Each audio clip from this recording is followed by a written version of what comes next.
بسم اللہ الرحمن الرحیم۔ بیان کیا جاتا ہے عورتوں کی آواز سننے سے پرہیز کرو، ان کے اوپر کی چادر وغیرہ کو بھی مت دیکھو، یہ سب فتنہ اور ہلاکت کا سامان ہے۔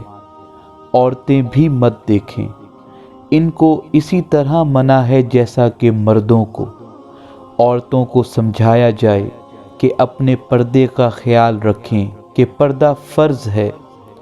اگر کسی غیر مرد سے بات کرنے کی ضرورت پڑ جائے تو نرم اور خوش آواز سے بات نہ کریں، کیونکہ جس کے دل میں بیماری ہے وہ طمع کرے گا۔